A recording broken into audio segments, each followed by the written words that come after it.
আসসালামু আলাইকুম। আজকে আমি আপনাদের সাথে শেয়ার করব ইলিশ ভাপা।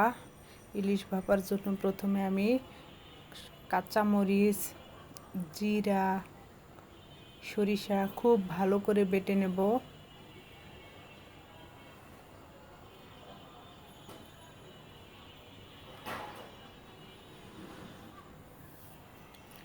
এই মশলাটা কিন্তু খুব মিহি করে বাটতে হবে। ইলিশ মাছটা আমি আগে থেকেই ধুয়ে রেখেছিলাম। এখন দিয়ে দিলাম সামান্য লবণ আর হলুদ গুঁড়া। এগুলো দিয়ে মেখে কিছুক্ষণের জন্য রেখে দেব।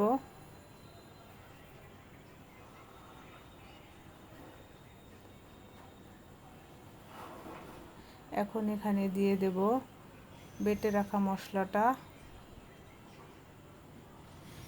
দিয়ে দেব অল্প পরিমাণে লবণ, কারণ আমি ম্যারিনেট করার সময় একটু লবণ আর হলুদ দিয়েছিলাম। দিয়ে দিলাম সামান্য হলুদ গুঁড়া, শুকনো মরিচের গুঁড়া, আর দিয়ে দেব সরিষার তেল। আর কোনো মশলা কিন্তু আমি এখানে দেব না, যেহেতু ইলিশ ভাপা করব। এই রান্নাটা কিন্তু সরিষার তেল দিয়েই করলে বেশি ভালো লাগে। মশলাটা দিয়ে খুব ভালো করে মিশিয়ে নিতে হবে, যাতে করে সবগুলো মাছের গায়ে মশলাটা ভালোভাবে মিশে যায়। এখন একটি বাটিতে আমি মাছগুলো দিয়ে দেব।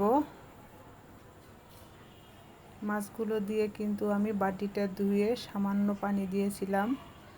এখন উপর দিয়ে দিয়ে দিলাম কাঁচা মরিচ চেরা, আর দিয়ে দিলাম সামান্য সরিষার তেল। এখন একটি পাত্রে পানি দিয়ে সেখানে একটা স্ট্যান্ড দিলাম, তার উপরে বসিয়ে দিলাম বাটিটা। এই ভাপেই কিন্তু আমার মাছটা সিদ্ধ হয়েছে। দেখুন রান্নাটা সুন্দর হয়েছে। আল্লাহ হাফেজ।